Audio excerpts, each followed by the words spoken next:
It's me, Alex. So for those who don't know, I'm Gina Bonanno. I'm the host of Raw News and Politics. Alex is the host of Devil's Advocate Productions. And before we dive in, and I'll bring this up a couple times, please do Alex a favor, go over, hit subscribe on his channel. Again, it's Devil's Advocate Productions. He has been working tirelessly for years and still hasn't gotten to 1,000 subscribers. Therefore, he cannot monetize any of his videos. So, I would say he works hard for the money, but he's actually working hard for no money. For the love of the game. Yeah, it is literally a passion project for him. So please do me that solid. Go over to Devil's Advocate Productions. Go open a different browser right now. Then, Thank you so much. Come back. Yeah, no, we got to get you monetized. I mean, I'm getting close. Over on YouTube, I got 885 right now. So that's pretty close. Yeah, he's close. There's a few more folks. For me, guys, I'm trying to get to 300,000 by the end of next month for my birthday. So please, do me a favor. Big goal. Let's do it. As well. Yeah. So anyway, so we have a big show. We have a lot of stuff to get to today. A lot of fun stuff too. So I'm excited. Actually, Alex, your stuff is going to be a surprise for me. Okay. Yeah. So, because I don't know what stuff you gathered, but where should we start off? I have some fun Trump clips from his rallies. I have crystal ball, just taking scalps. Let's start with the crystal ball thing. Let's start with the crystal ball thing. All right. So let me set this up for the audience. So for everybody watching, Crystal Ball is one of the co-hosts of Breaking Points, one of the founders over there, and she had on basically like a traditional corporate Democrat. Yeah. Used to take a bunch of AIPAC money. This guy comes across as someone who is basically just, finger in the wind. He is seeing where everything's headed right now. He realizes that the party is not behind AIPAC and not behind Israel. So he's kind of changing it up. So his office reached out to Crystal Ball, reached out to Breaking Points and said, hey, we'd like to set up an interview for you to interview Adam Smith. Now, he is a representative from Washington State. Yes. And which surprised me on how like centrist-y Washington, the place where Portland and Seattle are. Yeah. I mean, he's kind of fish out of water, and I think he knows that. So he has a progressive challenger who, she hasn't gotten a lot of airtime yet. She hasn't gotten a lot of press, but I think she's making him nervous. So he goes on Breaking Points the other day and just did himself no favors whatsoever. Like, his comms director had to have been melting down, freaking out, saying like, get him off right now, because it was so bad. So I encourage everyone after our show to go over there, go to Breaking Points, watch the full interview. It's like 45 minutes long. Obviously, I'm not going to play the full thing for you, but I have like 5 minutes of what I think are some of the most key points and key moments in this interview. So check this out, you guys. 24 has been of a lot of interest to our audience. This is what would effectively partially merge the U.S. military with the Israeli military. You were originally in support of it. You changed your position on it. I just wanted to know about your thought process here. It wouldn't merge the U.S. military with the Israeli military. Mm-hmm. What it does is it talks about co-development programs. Yeah. You've changed your position now, correct? You oppose it. So what are your concerns? Because I'll tell you the concerns, from me personally, I think shared a lot by our audience, is you are well aware there is a reckoning happening with regard to the U.S. relationship 100%. with Israel, especially in the Democratic Party. Yeah. And so what appears from the outside is that while votes are increasingly becoming difficult for Israel to win in terms of overt aid being granted, this would be a way to secure the Israel-U.S. relationship without having that transparency and that democratic accountability that would come from a vote. So that's the concern, is that it would make the Israeli-U.S. military relationship more entrenched if in a way that lacks any sort of democratic accountability. Yeah, no, I don't agree with that at all. I mean, we're talking about... What are your concerns then? Oh, sorry, two different questions here. Yeah. My concern is I don't support the Netanyahu government, and I certainly don't support what Ben-Gvir and Smotrich are doing. And that's been, I think, the real challenge for me is Israel has a right to exist. Israel is threatened profoundly by Hamas, Hezbollah, Iran. So how do we help them defend themselves? Well, at the same time, they've got a government that's frankly out of control, particularly in the West Bank. But what I wanted to know is if you would use that position when it comes to conference, which is when and this is for our audience, I know obviously you know this, when the Senate version is merged with the House version and any difference are reconciled. I will advocate for the removal of that provision. And if it's not removed, will you refuse to sign off on the conference report? I don't know that I would go that far. It depends on what else is in the bill. I mean, look, the bill itself has the massive problem that it's continuing to fund the war in Iran, which is an utter disaster. So I am probably not going to vote, well, almost certainly not going to vote for the bill as it comes off the House floor now, just in and of itself, regardless of that particular section. Just because of that one section, I don't know that I would vote against the entire bill. From the day they were founded, people have been trying to eliminate them. I mean, there's no other country in the world that Yemen and Saudi Arabia fought, but the Houthis never said that Saudi Arabia didn't have a right to exist. Okay, very existence wasn't on the line. When Israel came into being, from that very moment, they have been attacked constantly. It comes down to a fundamental question. Does Israel have a right to exist? Now, I'll tell you, and this is absolutely the DSA position, is that they don't. Okay. Well, let's pause on that. I want to get to the DSA, and I don't want to fight you on all of this, but I want you to get to your point. I got to get through this. Yeah. I got to get through this. Okay. So if you have a situation where Israel is threatened on all sides, and I know it's like, well, no, it's not saying they don't have a right to exist, just they have to let all the Palestinians back in, and then effectively the Jews no longer control Israel. Okay. Well, I'm sorry, but don't you isn't the idea of equal rights for all ethnicities something that you, in theory, support as a Democrat? Well, sure, but the practical result of this is if you say there should be equal rights within Israel, but if Israel allows it, they cease to exist as a country. No, they cease to exist as a Jewish ethno-state. That's very different from ceasing to exist as a country. Oh, come on. Hold on. Stop. My other question was, why is no, we got to drill down. An issue for U.S. taxpayers? We got to drill down on that. Okay. All right. They cease to exist as an ethno state. So basically, Jews would live in Palestine and be governed by the Palestinians, by the Arabs. Okay. And maybe that's just what has to happen in the minds of some people, but understand the consequences of it. Understand why Israel was created in the first place, so that the Jews would have some place to go, okay? Right, and to just blithely say, well, yeah, it'll go away and it'll be fine. So that's point one. Well, first of all, you're mischaracterizing my position, but what is your position? Second of all, what is your position? Second of all, you're ignoring that Israel was not created and a land with no people. No. I know it wasn't. There were people there that were displaced. I don't know how you can get away from how illiberal it is to not support equal rights for people regardless of if they're Jewish, Arab, Muslim, Christian, totally with you. Look, and then the other piece is, but Hamas doesn't support equal rights either. But do you support a two-state solution? Is that your idea? Look, yes. So how do we get there? How do we get there? Stop. Hold on. I can answer this. How do we get there at a time when you have settlements that have made it effectively impossible? There's something I have to explain before all of this makes sense. In order to create a Palestinian state. He does not like a woman talking through him. No. And did you catch there? So he's using the MAGA argument to defend an apartheid and segregation in Israel. He literally said, well, if they allow Palestinians into the country and to have their rights, they're just going to take over and then they'll be in charge and Israel will cease to exist as a country.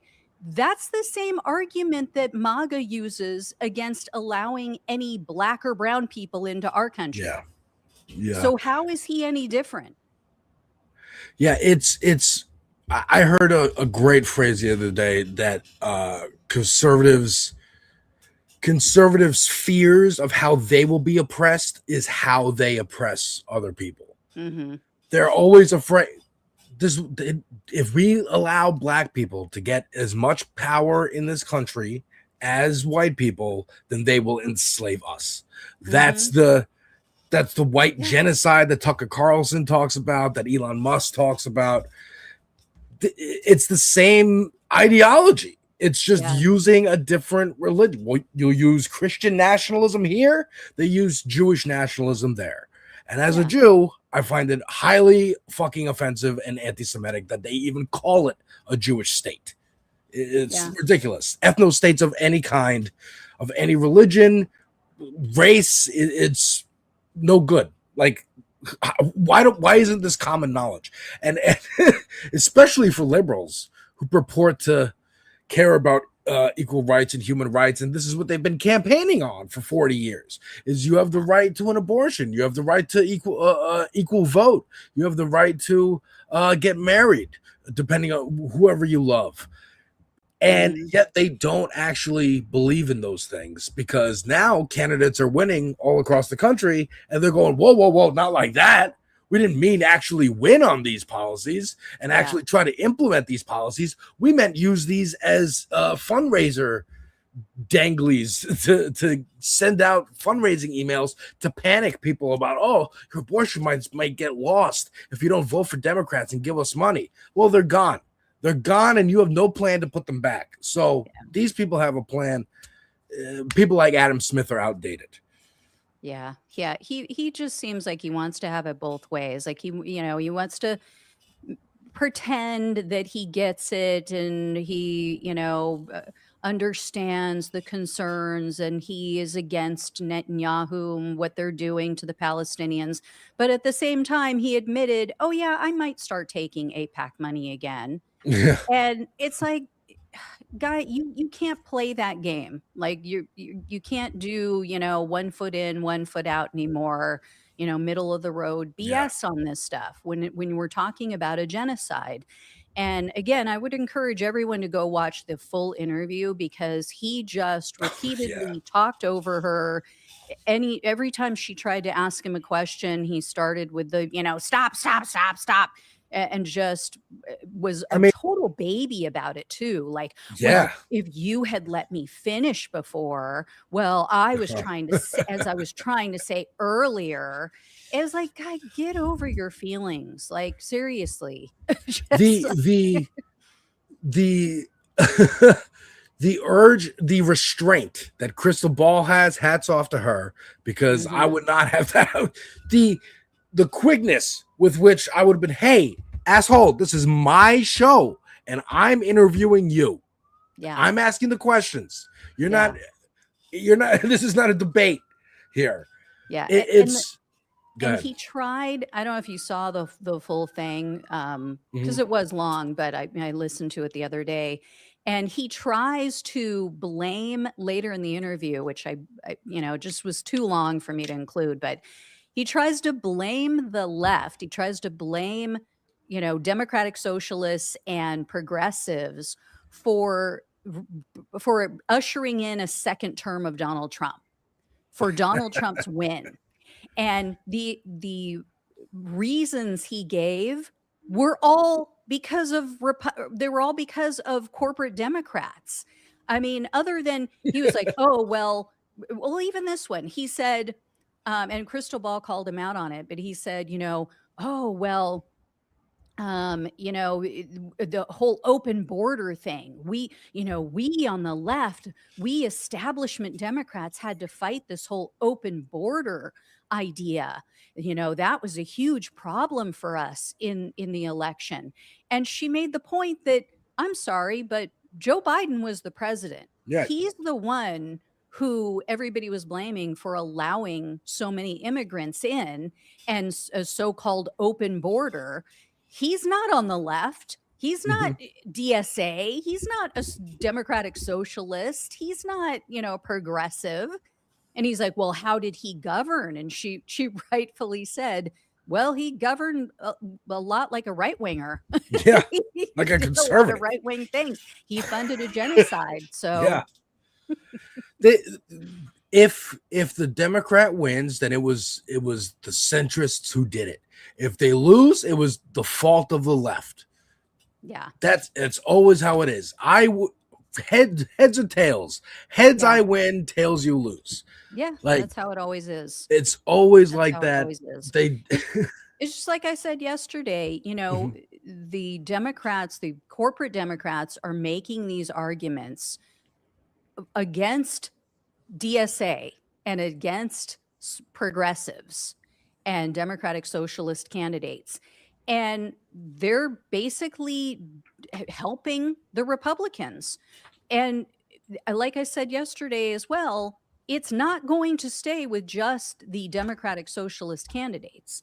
It's not like people around the country, voters, are going to distinguish between the two.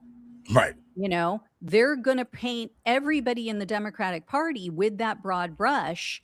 And so they're harming themselves at the same time. They're just, you know, they're doing harm to themselves. Yeah. By trying to say, oh, see, I'm the good Democrat. They're the progressives. Yeah, and you could also point out, like, they're the bad guys. Which national Democrat at all, even on the left in 2024, was saying we should have open borders? No one. Yeah. No one was saying that. Who was saying that? The right wing. The right wing was saying that. The left was saying that. Yeah. You're just taking their word for it. Yeah. This is how corporate media works. They hear the right wing make some shit up. Rush Limbaugh does it, or back in the day, or it was. I thought something was wrong on my end. I've been having computer problems, so if I dip out, said maximize. I was trying to like increase the size, Oh, okay. and I clicked on it and got rid of me. So I guess I'm maximizing you. What was I saying? Oh, it's Rush Limbaugh, it's Drudge Report, it's Breitbart. They come up with some out of whole cloth, something they believe that the left wants, or that they're afraid of. Again, their own fears being used to spur conversation. They will put out something into the ether. They will yell about it, scream about it, until the mainstream starts to react and says, okay, well, this is a narrative that we keep hearing. Let's talk about it as if this is a real issue. And it's never a real issue. It never is. No, and that is such a big problem with the Democratic Party is they allow the Republicans, they allow MAGA to frame every issue. Yeah. They allow them to paint every narrative. They set the narrative. Exactly. And then they play defense on all of it.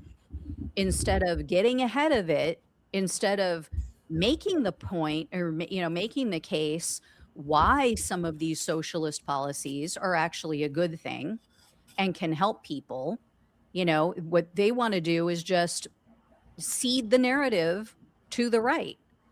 Right, and because it would help. Then they wonder why they keep losing elections and losing voters. Because they serve the same. They serve the same masters. They serve the same donors. And if they actually implemented the policies that were popular among their base, it would hurt their donors' pocketbooks. So the donor goes, all right, we're going to lean towards the right wing this time. And we're going to hope that they can kind of keep it in order. And this time, I think they pushed too hard. And also, capital is not necessarily these Mad Men style, like genius boardroom, smoky room, kind of like Machiavellian villains. They're Elon Musk. They're Mark Zuckerberg. They're stupid. They're dumb. They're dumb and stupid and think that, oh, Trump can hold it all together and we can speed run this fascism and we'll quickly get rid of democracy. That's like a forethought. We're got to get rid of that just so that we can then build our techno city states where Peter Thiel runs some Disneyland style states. And they just carve up the world. That's their plan, is to carve up the world and just control little fiefdoms around and have go back to feudalism. That's like libertarian ideology at its core is feudalism, and we're not doing that. We're not doing that. People are protesting these data centers. They're knocking down the flock cameras. Have you been seeing this? all over the place. Like, we don't want to be surveilled. We don't want this. They keep trying to sell us stuff. Like, AI is the biggest. They keep trying to sell it to us, and we reject it and go, no, I don't want it. It's the first time I remember seeing that in my life. Video was on Twitter last night of Donald Trump basically saying that everybody needs to stop fighting against AI. Yes. If this is the best thing, it's going to be so great. Everybody just needs to stop fighting it. Stop fighting it. He is so out of touch with even his own base at this point. Yeah. Like, I've done shows, I did the one about Texas, how there's so many Trump voters who are flat out saying, I am voting for Tallarico because I'm going to vote for whoever is against AI because they're building these data centers, because Texas doesn't have any kind of regulation when it comes to building. And so they can put stuff right next to your house that is toxic. And they're building these data centers, even if they're like a half mile away, a couple miles away. They're so god awful loud. Yeah. They're so unbelievably annoying 24/7 that all of these Trump voters are pissed off and saying, my whole community is flipping. We're all going for the Democrat. Yeah. And then Marjorie Taylor Greene, she did an interview with a girl down in Texas or down in Georgia who is pissed off. She's trying to get city council members kicked out of office. And she is saying the same thing, that because they're stealing her mother's home, which was supposed to be left to her and her daughter. And she's like, the whole community now is for the first time ever going to vote for a Democrat. And and I think the city council. I think this is this is indicative. First of all, this is where the Democrats normally, in a normal election cycle, would go, see, everyone's coming around to us. Old Chuck Schumer knows what he's doing. But in this cycle, it's definitely pronounced how there is a difference between the Pelosi Schumer establishment wing and the Bernie AOC insurgent kind of progressive wing. And, Tallarico, not DSA, not super duper like progressive, just ran a better campaign than Jasmine Crockett and pastor, speaking to the religious folk in Texas, and I think doing a pretty good job. Our friend Pastor Ben does a great job of speaking the good word as it was meant to be interpreted, instead of the racist, psychotic ways that a lot of people interpret it now. Yeah.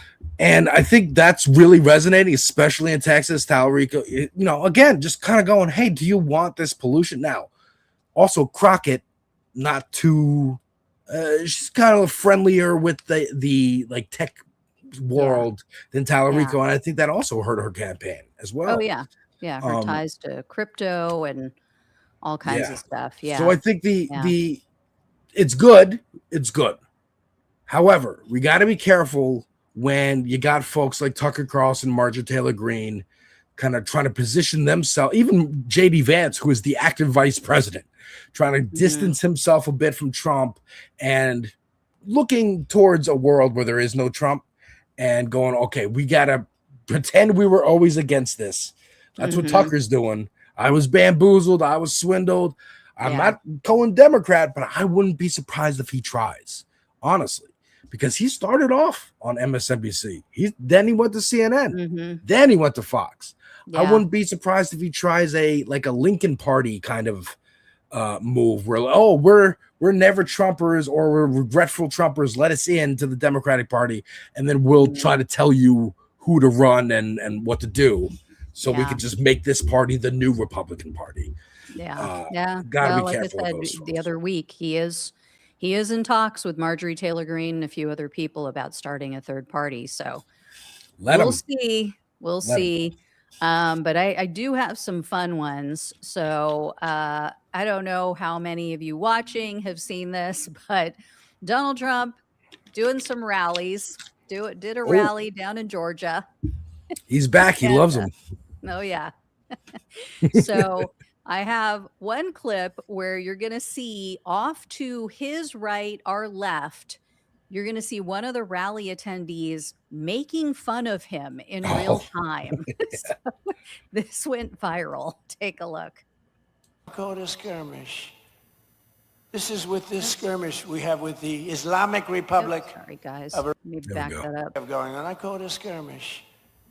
This is with this skirmish we have with the Islamic Republic of Iran. And I call it that because let me tell you, they're getting hit so hard and they want to make a deal. But I say they're not ready to make a deal. That's so funny. Oh my God. Yeah. You think that guy next to him is showing him his phone? Do you think they're looking at the live feed and they can see that they're in the background? Think about that. It could be. It's probably like, dude, you're on camera. Dude, right we're on now. the camera. Do something. Do your impression. That's really funny. And then another one. This one I think is even funnier. But let me play this for you. Actually, I have a few of them. So first, I want to show you Donald Trump again. Like he still can't stay on message. You know, Susie Wiles. So many people have been trying to get him to stay on message about affordability, and you know, you got to hammer this home, and you got to show the people that you get it. So here's what he said. I think this was the same rally because he's wearing the same suit. But yeah, I found this clip and he's talking about affordability, which apparently he had never heard of before. Day, first press conference, nice friendly press conference. You know, they treat me so nicely. What are you going to do about the prices? And they said, they used the word, first time I heard it, it was a word, you know, made up by the Democrats. Affordability. They said, affordability. I said, I've been here one day. Don't worry, I'll take care of it. And we're taking care of it. Never heard the word before. Never heard it. First never time thought he's about ever it. heard that word. He's never had to think about if something's affordable before. We made it up. It wasn't a word until the Democrats made it up. God, he really doesn't have the juice that he did in 2016. No, he really still thinks he's doing that shtick, and then I mean, hell, the audience there was laughing, you know, but you're sitting there for 2 hours of Grandpa rambling. I think you're getting tired. You're looking for, hey, can we get out to the car before the crowd? Like, you know, and the poll numbers show it. And people go, oh, well, you know, he's still so high in the Republican Party. Yeah, because it's shrinking. Right. You know, if you have 10 people and you know, 8 of them like you, that's 80% approval. Right. If it drops down and 2 people leave, and now, you know, 7 out of the 8 that are left approve of you, your approval number with that group just went up. But there's fewer people in the group. So, right. I mean, it's just they're not great at math. It's just numbers. I mean, they're losing people left and right. People are more and more, even if they agree with Trump, even if they like what he's doing, they still have issues with him. That's what I'm hearing in focus groups. Right. And then on top of that, you have more and more of the registered Republicans who are saying, I'm not MAGA. I don't consider myself to be MAGA. So, I mean, so the biggest voter block in this country are people who don't vote. And then of the people who do vote, there's the people who vote Democrat, people who vote Republican. And I think a lot of them switch back and forth depending on their mood, the year, how they feel, whatever it is. Yeah. There's the block who are devoted, not just Republican voters, but we are voting because we hate minorities. We are voting because we hate, it's hatred.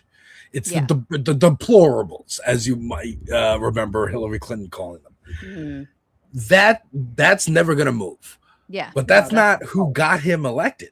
It's the people who are like, I want fiscal conservatism. I hear the rhetoric about open borders and abolishing police, and that scares me. So I vote for the Republicans. buy into the old way of thinking that the Republicans are like stern, firm father figures and the Democrats are liberal mother figures who will let the kids being the people run wild, and that there's been too much of that. And I remember the protests in 2020, so I'm scared. It's been 2 years. There's been a year and a half of Trump Part 2, and we got diarrhea lettuce, we got war in Iran, the genocide that was already happening under Biden. Gas ramped prices the out fuck of control. up. Gas prices out of control. People and being that's gunned down in the streets. Yeah. I mean, look, the people being gunned in the streets, that's America. Absolute chaos. Now we've got the Houthis closing down the Red Sea. I mean, it's just been, it's a nightmare. It's a nightmare. And I would argue too, I think there's 3 groups, and I think I've said this before, but I think there's the diehard, there's the Kool-Aid cult members, the ones who are the racists, who are never going to leave, who just love the cruelty, love to see, immigrants being murdered and, families being destroyed. They don't care whether they're law abiding or not. And then you do have the traditional Republicans, the fiscally conservative people who, we have to, fix the debt and get everything under control, blah, blah. But I think who really put him over the top are that third group of people, which are the swing voters. They were the Gen Zers who truly don't honestly pay attention to politics other than outside of, Theo Vaughn, Joe Rogan, the little bits that they pick up from people like that, Tim Dillon, where they get little bits and pieces of news. Andrew but Schultz. They're not like, Andrew Schultz. They're not out there watching, actual news shows. Right. But they hear things here and there, and they were like, this is the vibe, and he's going to make things better, and he's anti-war, and he's saying he's going to bring prices down, and they truly bought into all of his bullshit that he pushed during the election. And a lot of them are too young, and I've made this point many times on my show before, that someone who was 18 when they were voting, they were 10 years old during Donald Trump's first term. Yeah. So they didn't have an awareness. Yeah. I mean, maybe on the peripheral, they heard a few things here and there, but they didn't live it, I mean, they didn't live through his presidency like an adult did. Right. They didn't see, the Muslim ban. They didn't experience it on an emotional level. Yeah, because you think about who would have believed that he's anti-war? Could you remember his first term where he's dropping the mother of all bombs because someone told him no, and he definitely wanted to drop a nuke? Probably, right.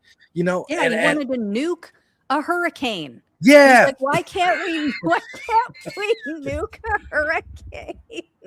Like, for real, it's so baffling. God. It's so baffling how we got him again. And that's, again, I point the finger at the Democrats. You were not offering people anything.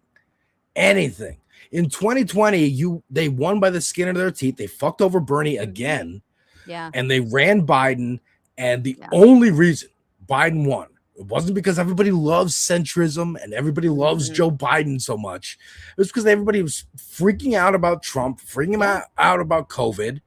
Yeah. And Biden offered to raise wages during the campaign and build infrastructure. And we're going, the disease prevention that Obama had put in place and Trump removed because Obama did it, we're going to put that back in place. And Biden didn't do shit.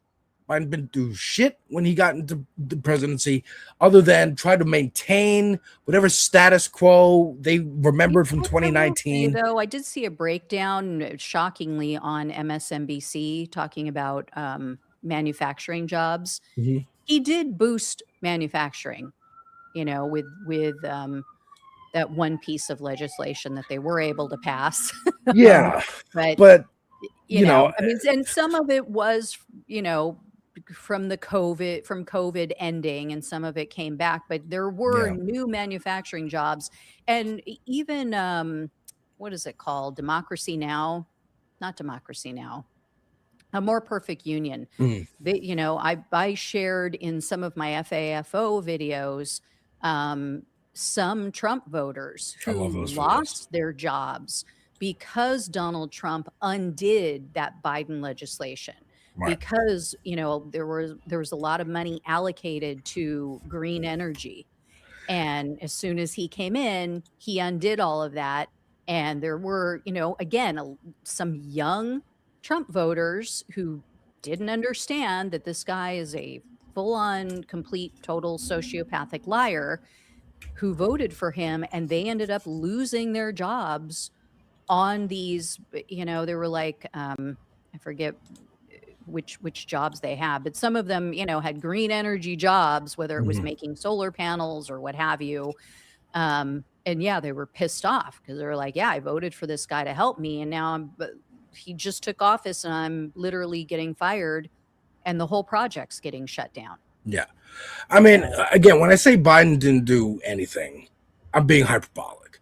He did do, he's trying to maintain. He nibbled around the edges. He nibbled. Traditional. He didn't. Yeah. He didn't address some of the underlying. The moment. Yes, he didn't meet the moment, and the moment needed to be met, because again, and then the genocide began, and he goes all in on it. Yeah. So whatever teetering feelings people had about him already, now are sinking fast. Yeah. Sinking fast. And then Kamala not distancing herself at all. The Democrats not even really having a primary. All that for sure. And then, you got J.D. Vance going on, Theo Vaughn and Rogan and Andrew Schultz,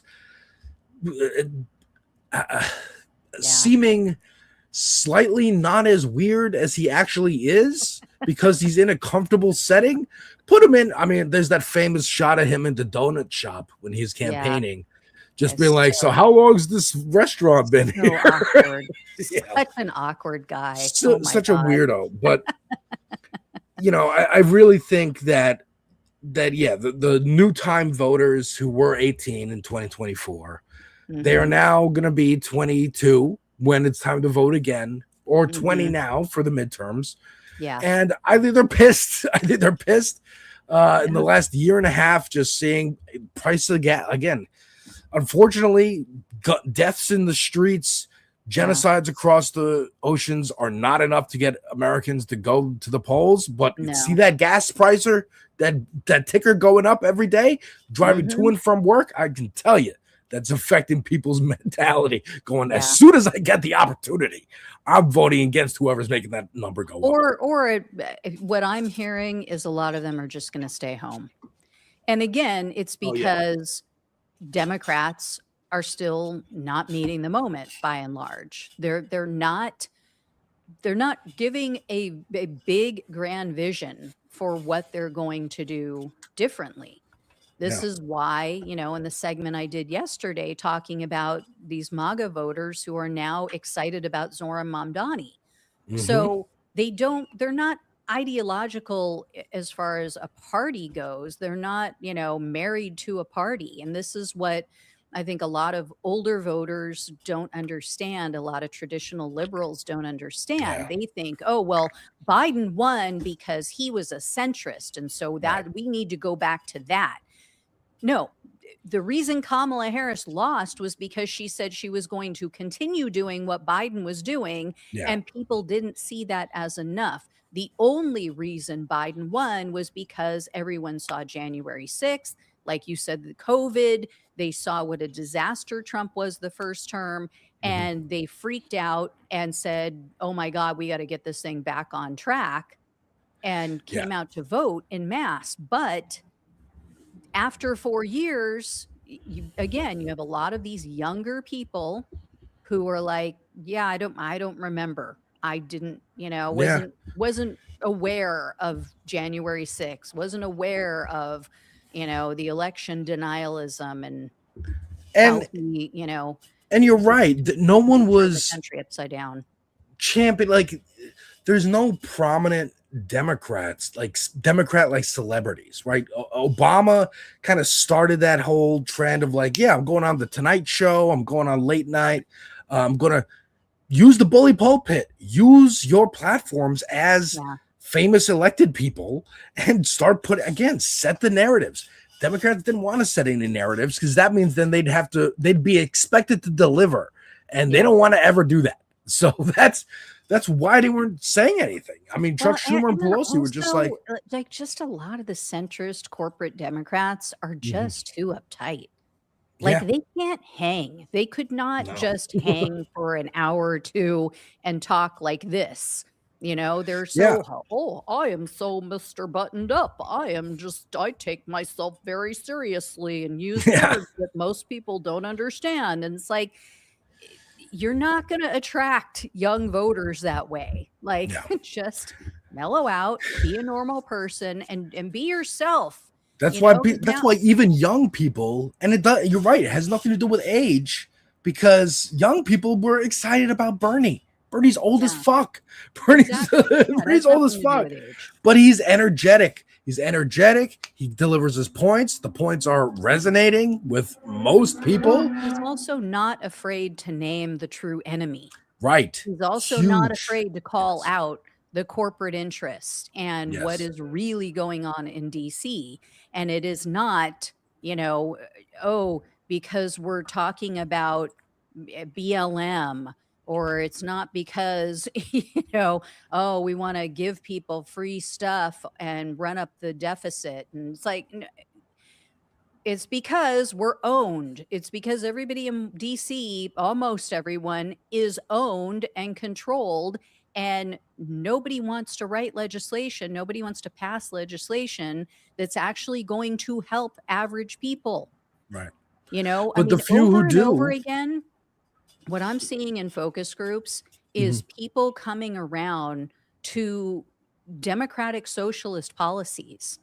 I literally had just sat for like 3 hours watching a focus group, or it was 2 combined, but these were all swing voters. These were people who went for Biden in 2020, flipped to Donald Trump in 2024. When they brought up just the term democratic socialism or socialism, everybody was against it. The vast majority of the participants in these focus groups were against it. And they all said, I believe in capitalism. They were almost 100% across the board. Yes, I favor capitalism. Okay.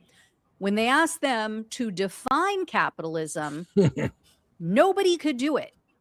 One guy kind of, sort of, a little bit did it. One woman who actually is a teacher and teaches it was the only one who could actually do it. Everybody else was like, yeah, I know it, but I can't explain it. And then they asked them to explain socialism, and they couldn't do that either. But yet they're all against it. So then they went through, they put actually the specific DSA policies on the screen. Not like, oh, this is our version of it, but they actually put on the screen, this is what the DSA platform is. And they read a few of them off to everybody. And when they went back to them and said, what do you think of those policies? They're like, actually, I like some of those policies. I don't agree with all of them, but I do like a lot of those policies. So that's the difference. And again, you have, Democrats, corporate Democrats, doing the work of Republicans in turning people against what they want, what they like, Right. I mean, I actually sent you an email with a couple of my items for today, and one of them is the DSA website that has their platform on it, and we could look at that if you want.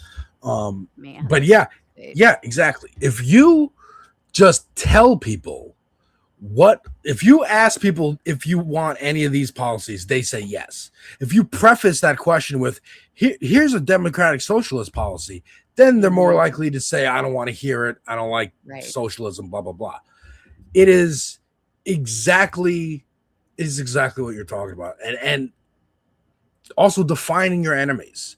That's a really important point. I was talking about this over on this space where we both have shows that air Monday through Thursday. This space is a working class collective. I was having a conversation with someone who was saying that's the big difference between like AOC, Bernie, the progressives, and the centrists. The centrists say we need to have a strong Republican Party days after January 6th happens. Days after January 6th, Nancy Pelosi is saying we got to get rid of the MAGA crazies so we can have a strong Republican Party in this country. Mm-hmm. And not identifying the fact that the Republicans are MAGA. Like it is not two separate entities left at this point. It's not, yeah, exactly. It's not two separate entities. It's the natural conclusion of the Republican Party. This is what they've been advocating for decades. Wealth worship. If you're rich, you're good. I know she gets a lot of grief online, even from Kyle Kalinske, but I do give Sarah Longwell credit for this because she does a lot of focus groups. She does like several each week. Mm-hmm. And she has said to her Republican colleagues, the Republican Party as we know it is not coming back. It is just not coming back, whether we have to, start a new party or what. It's never coming back. It is what it is now. So I do credit her with that. I do want to show one other video that I thought was really funny. So for many reasons, as you're going to see, but this was also the same rally. So listen to Trump, and I might play this a couple times so you can catch all of it, but listen to Trump, but then also check out the kid, or not kid, he's a young man to his left, or to our left, his right, in like a burgundy colored shirt. So ladies and gentlemen of Georgia, the golden age of America is upon us. We are in the golden age. This is the greatest we'll ever be. And together, with your help and the patriots all across this magnificent land, we love our country. We will make America powerful again. We will make America wealthy again. We will make America healthy again. We will make America strong again. We will make America proud again. We will make America safe again. And we will make America great again. Thank you very much. Thank you, Georgia. Thank you. So the kid sniffing his own armpit. That was really funny. You have Trump saying, this is the golden age. This is the best it's ever been. This is the greatest time, but we're going to make America great again. We're going to make it strong again. You just said this is the best it's ever going to be, which, first of all, that's true. That's terrifying. Yeah. If this is the best we've got. Truly. If this is the best our country can get to, oh my God, we're in so much freaking trouble. But then he goes on to say, we're going to make America great again. You just said you did. Oh, I can't wait. That poor guy. Out on the internet forever of him sniffing his own armpit. Well, they're in Georgia. It's hot. He's got to check. He's standing next to a girl he wants to impress. Oh, I can't wait till it's over. I can't wait till it's over. I know. And did you hear the candidate that he was there on behalf of?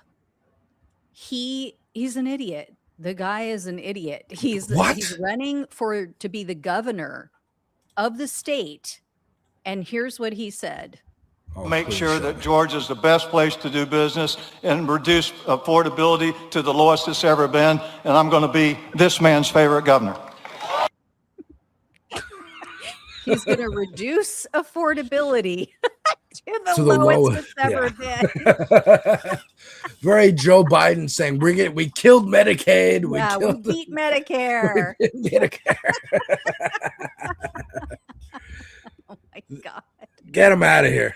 Get him out of here. Oh my God. This is the guy who wants to be the governor. He's going to, I mean, personally, I think Donald Trump has already reduced affordability to the lowest it's ever been. Yeah, we're going to keep going. We're going to make it so you can't afford to leave your house. Yeah. Yeah. But oh my God, how embarrassing. that whole rally is just so embarrassing. Very much so. Christ. Very much. All right. So what are we looking at here? What do you want to play? All right. So throw this up. I think this is a good this is exactly kind of what you're talking about. Sarah Longwell kind of being like, it's, our Republican Party is never coming back. But here's a true believer, Meghan McCain. Still believes in that grand old party. Jesus. Talking about Mayor Mamdani. And I think this is indicative of kind of what our discussion has been. And also, shout out chat. What's going on, chat? How you doing? He's a generational talent. He's like Obama. We should all thank God he can't run for president because he would be a formidable candidate in about 10 years. I don't think Republicans are taking this seriously enough. I don't think Republicans realize that he's really the best messenger. Even if he doesn't run, if there are any candidates running in 28 who can somehow imitate or be inspired in the same way that he was inspired by AOC, we have a real problem. Republicans have a real problem. He's always coming up with very interesting ways to incorporate the community. Like he jumps in the pool in his suit when the pool's opened for the summer, and he had kids instead of cutting a ribbon at some opening for whatever, like they do the big scissors and cut a ribbon for an opening. He had kids run through it like it was a football game. And it's like he always finds like very cutesy, like you said, folksy ways to do things that make him look like I'm just a regular man of the people. But if Democrats can somehow find a version of him that is like funny and kind and charming, socialism is going to be not crazy. Like we're going to have like a DSA 28 candidate. And it's not that I'm saying it's going to happen. I think people will be into it. It's not just that they're going to propose it. I think like average Americans who are making minimum wage or not able to buy a house or all the issues we talk about on the show all the time. The guy I just listened to on the podcast is one of the most authentic figures I've heard in years. It's like, other than Trump, I can't believe I'm hyping him up this much, but I think Republicans should be scared. And I also think that like our job, my job, our job, whatever, is like, I always try and say we're kind of like tornado chasers. And if we tell you a tornado is coming, you better listen that the tornado is coming. Mamdani is a big freaking, what is it? Class 5 class was from Twisters. F5, tornado. F5. Okay. Oh my God. So wow, how horrible. I mean, horrible. Politician who does what he says he's going to do and is winning people over. How scary. Makes him seem folksy and seem like he's a man of the people. Maybe it's because he is a man of the fucking people. He is a regular working class guy who ran for office and won. He was an assemblyman and now he's the mayor. That's all. Yeah. He loves New York. Yeah. I mean, I just saw this great new ad from Abdul El Sayed where he's playing like a used car salesman character. And using that Americana iconography, much like Zoran did here in New York, where he's using like the pattern that is from the coffee cup that you get at a street cart, or when he says abolish ICE, it's in the same font as an icy machine that you see at a bodega.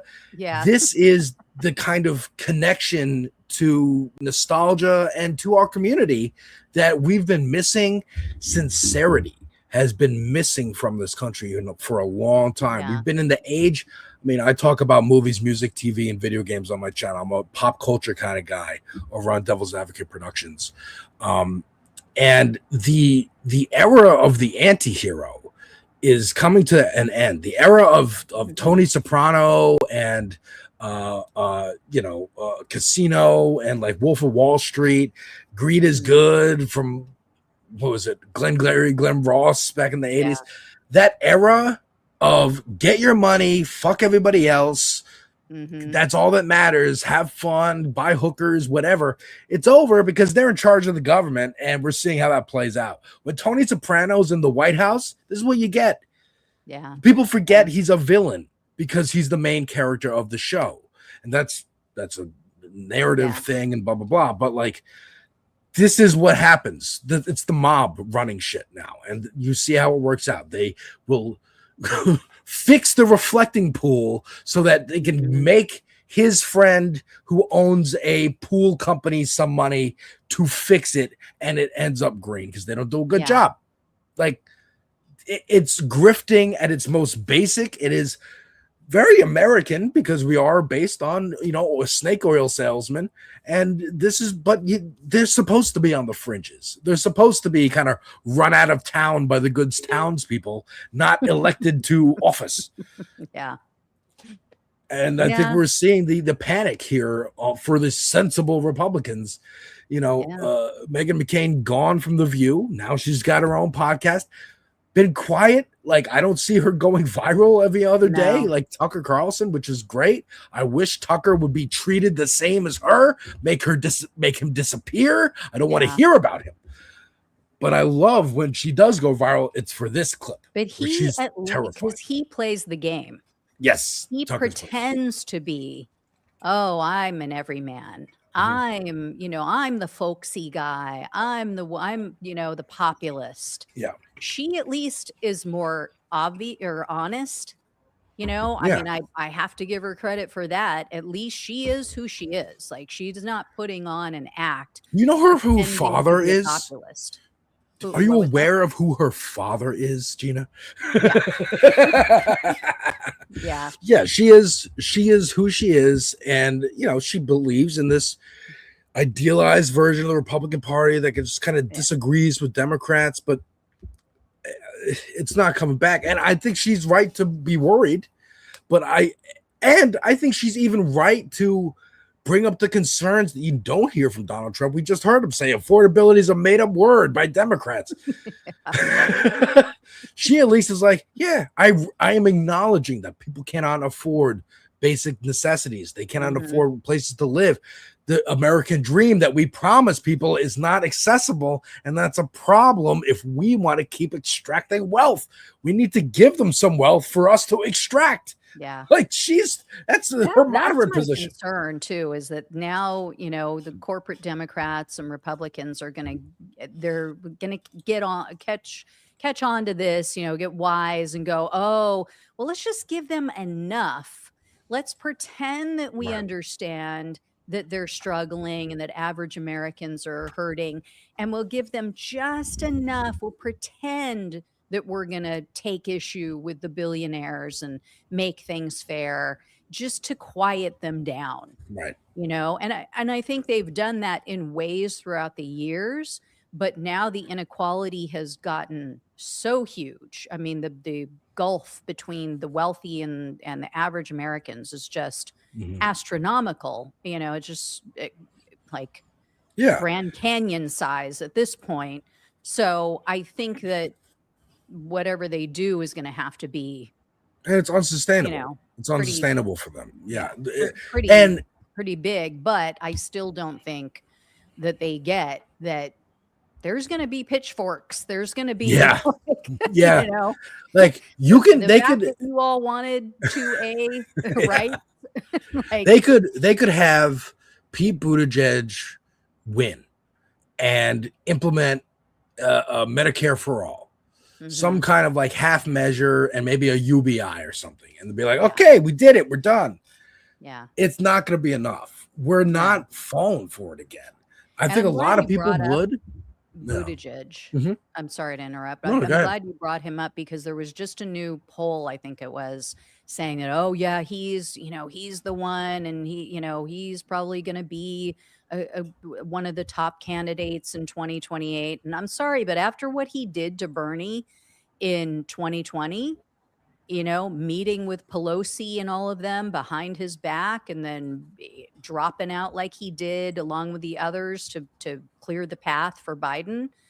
I don't trust him and I never will. And the fact that he's just now, like I see him on MS Now and different shows, and now he's talking about, oh, I really do think now I've changed my mind. We really do need like a, universal health care. We really do need this and that, and all these populist programs now that he's championing for everybody. Where were you before? Like, you're not a leader. You're a follower. Now you see where the wind is blowing. Now you see that these things are popular. Where were you 10 years ago when we needed that? When Bernie was up there beating the drum. The reason I bring up Buttigieg, I want AOC. I want AOC. That's my candidate. I bring up Buttigieg because I think that's who the Democrats will be like, well, he's gay, so he's definitely going to be progressive, because that's how I think about it. People thought Obama was way more liberal than he was because he was black. Like, it's just, people are simple. It's a sight thing. That's it. So they're going to think, oh, he's gay, and here's our middle ground, and we're going to push him through. And I think, out of the centrists, like if you give me like an option of him, Newsom, and Kamala Harris, I'm going with Buttigieg, because I think he is the most fly in the wind, and he can be blown. Like, blow him in the direction that we want. Blow him in the direction that we want. Bad choice of I know, but I did it on purpose because I thought it was really funny. Bad choice of words for a gay man. I think he can be blown in the direction so too, Alex. That in the direction that we need him to go. Again, I want AOC. I think AOC is the girl, and I have an AOC clip if you'd like to see it. Okay. This is her being asked about some of the DSA identifies as communists. Why is it? It's telling me to remove it. But it's not remove it and the then option. add it again. Okay. Yeah, there you go. When your platform has also getting rid of the Supreme Court and getting rid of the presidency and restructuring They're the having government. a party, aren't they, over there? They're having a blast. They're having a good time. What do you think about the Supreme Court reform? Sorry. One of your colleagues tells me DSA is a communist organization. What do you make of that? How those words are used interchangeably on the right? Just don't care. I think these folks call everyone they don't like a communist. I think that America is a free country. You know, they're out here palling around with whoever they want to pal around with. So what? Like, people can do what they want. I'm not here to be the belief police around here. I mean, that's a great answer. First of all, this is the sorry. Oh, it's all right. This is the Democratic Socialist platform that they're talking about when they ask, they're saying abolish the Senate, abolish the Supreme Court. And yeah, because the Electoral College is corrupt. The Senate was put in there after during Reconstruction as a way to counterbalance actual democracy. And the Supreme Court is just there, again, abolish the Electoral College, replace the president and Supreme Court with an executive and judiciary chosen by and subordinate to Congress. You know, are we going to get this in our lifetimes? It's more like replace it, not abolish it. Right. Yeah. So maybe it's mostly their wording could be better on that. Yeah. I mean, for the working class to govern, we need a new political system. End corruption and legalize bribery, get rid of lobbyists, dark money, and Citizens United, and publicly finance all elections. Abolish the Electoral College, replace the president and Supreme Court with an executive and judiciary chosen by and subordinate to Congress. This should have been the platform of Democrats. Yeah. This should have been the platform of Democrats. And I will say there are some things that are even too far, far left for me. I just joined DSA. I just joined DSA. I've been listening to the Zoom calls they've been having, like explaining the platform, what it means, how we get there, things like that. The history of these beliefs, and great call with Cori Bush and Chris Rabb, talking about the Black radical history and tradition in this country. I'm practical. I'm rational. I understand. I don't think in my lifetime we're going to get to a place where we're abolishing the Senate. I just don't think it's going to happen. Right. But all the road to get there, that's littered with goodies that we could use right now. That is like ranked choice voting, maybe across the country, spreading from just New York. More emphasis on the popular vote rather than electoral college and delegates and stuff like that. Just these might be pie in the sky goals, some of them, and some of them you might not agree with. But on the road there, that's littered with material benefits for right now. Yeah. And that's why I'm part of DSA, and I encourage people to join. Because, I mean, who else is fighting? Who else is fighting? Pelosi and Schumer ain't out there fighting. Yeah, and that does come up in focus groups all the time. Yeah. All the time. Yeah, I still not on board with AOC, and I was thinking about something that our discussion that we had a couple weeks back about her, and you were saying, yeah, I get why she didn't endorse certain candidates because she has to work with the people in Congress who they're running against.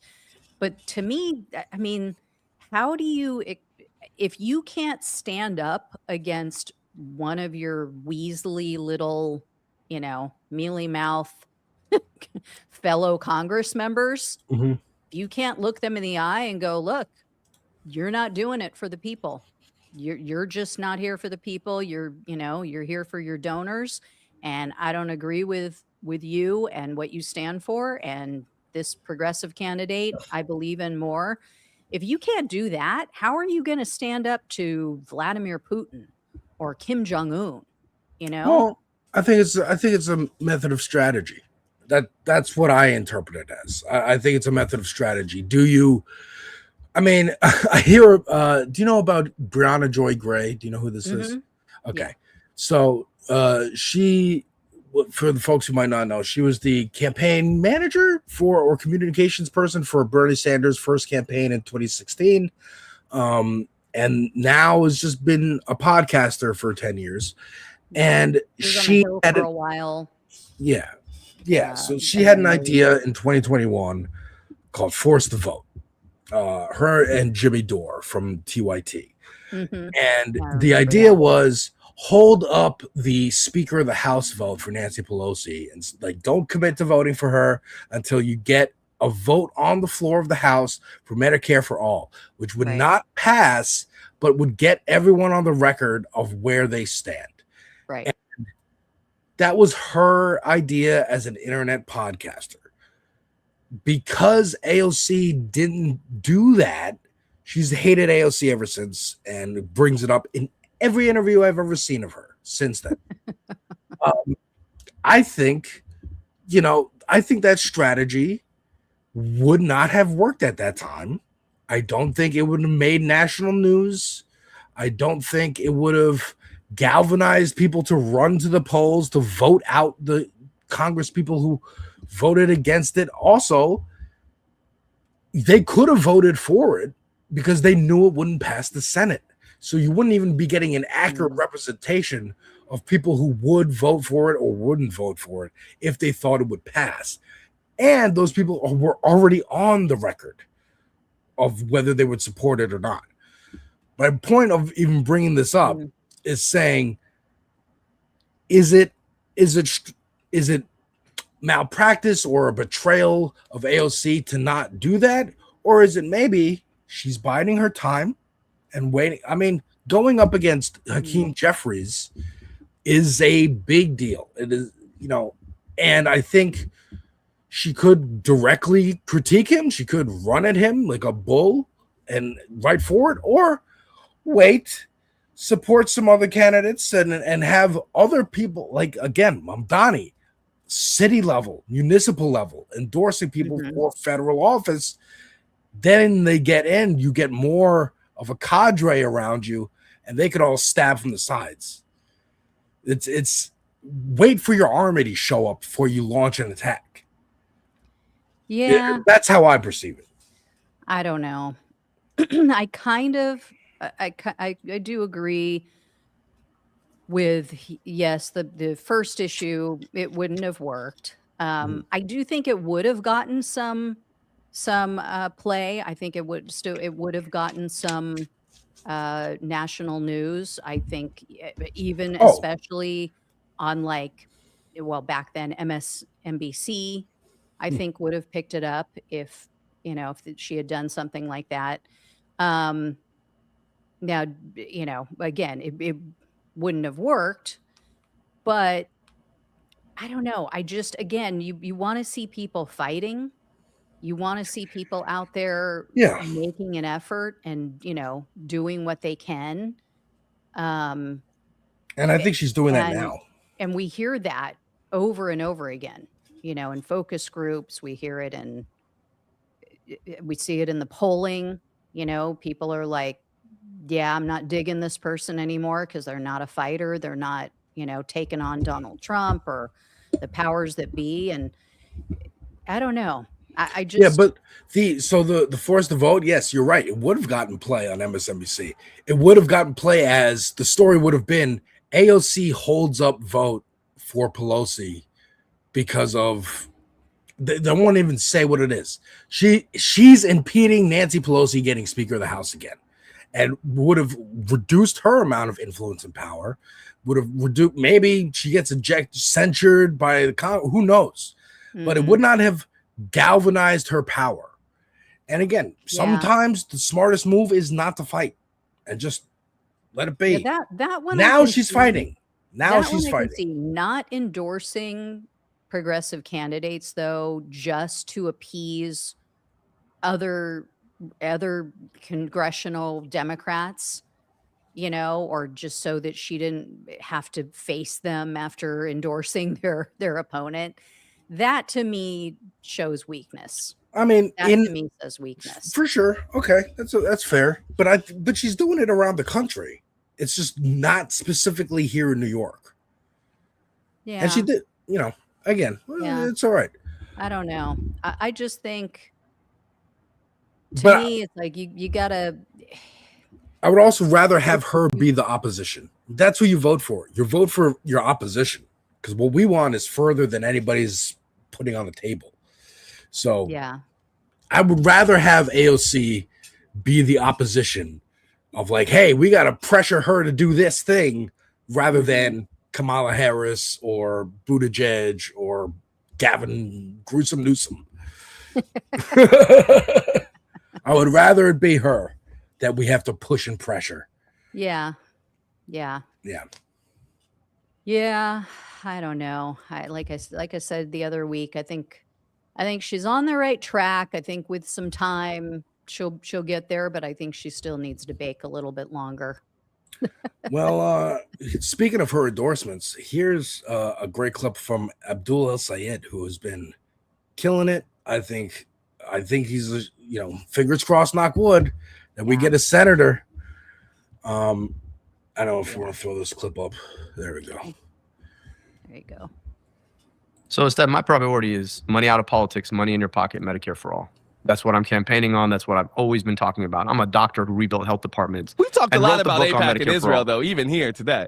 Because people ask about it, and they're also the biggest spender in the race. AIPAC has inserted themselves in this race. They didn't have to. They made a choice to do that. I am focused on being a senator from Michigan. And here in Michigan, kids need glasses, kids need schools, kids need functional infrastructure. And I'm going to find the money that we're sending to do heinous things to other people and keep it here. So look, I just think it's really important for us to think a little bit about the power that opposition to that message has. When you're spending $30-40 million to try and shape one U.S. Senate seat so that we can send billions of your tax dollars somewhere else, I think everybody in the country should be a little bit surprised, frankly, outraged that they are the biggest spender in this race. How does this affect the lives of people in Michigan? Profoundly, when they're taking your money and sending it somewhere else. So instead, my priority is money out of politics, money in your pocket, Medicare for all. That's what I'm campaigning on. That's, I think, the message of three: money in money out of politics, money in your pocket, Medicare for all. It's also alliterative. Makes people remember. Shout out Pep Talks on this space. Always talks about you need to make it snappy for the normies so they can recite those three pillars, and just been doing a great job communicating and just knocking this out of the park. Yeah. I really hope he wins. I really hope he wins. Well, again, Sarah Longwell did a Michigan focus group recently, and she said, you know, it was tight, but she got the sense that he is going to win, that he has the edge. So, because, you know, and people do like Haley Stevens there for some reason. I don't get it. I just don't get it. She is not my cup of tea, not my flavor. And then with all the money she's taken from AIPAC, I mean, I don't know how you sell that today in the Democratic Party. Yeah. You know, and as she's funny in Michigan like a meme kind of way. She's what? She's funny in like a meme kind of way. Yeah. The way she talks and like, hey, I stick it to him. You know, that's kind of funny. But other than that, not with the New York accent, not with the flair of New York. She's, but no, I just think I think people know her name. You know, she's just a known commodity. She did work with the Obama administration on things. And I think, you know, in that ad that she's running, which really misleads people, it kind of, you know, she insinuates that she's endorsed by Obama. Right. And people have argued it and said, well, she doesn't come out and say it. And it's like, no. She doesn't come out and say it, but it's very much insinuated in that ad that she put out. So it could really, and they've done actually, I think it was on the street interviews with people and asked them, you know, who are you planning to vote for? And, you know, what do you think about the two candidates? And some of them said, I'm voting for Haley Stevens because she's endorsed by Obama. So it worked. It was effective in confusing people and making them believe that he endorsed her when he has not. Yeah. Because most people, including a lot of most voters, their amount of politics that they consume is like one of your videos on Facebook or a half an hour evening news show on your local news. I mean, there's people that like have no clue. Or a commercial, like or misleading commercial where they go, "Oh, Obama endorsed this one. Okay, and I got to go vote today anyway before I go to the grocery store. I'll get that in there." Like that's it, and that's as much as they think, and they go vote, and that's it. You know. Yeah. It's devious. Yeah, and you know, the fact that she stood on stage and said, you know, Israel comes to me in my dreams. Yeah, crazy. It's like crazy. Okay, we're done. Like an evangelical pastor. You're a loony. You're a lunatic. Like an evangelical pastor on that stage. Israel comes to me in my dreams.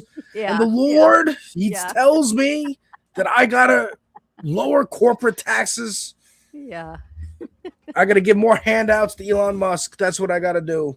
Yeah. We gotta do it for Israel. But again, not everybody's seeing that. Not everybody is hearing that. So it's like, you know.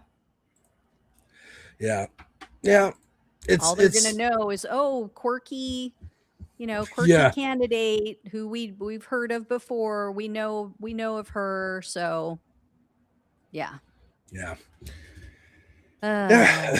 Pretty rough. Now, this next thing.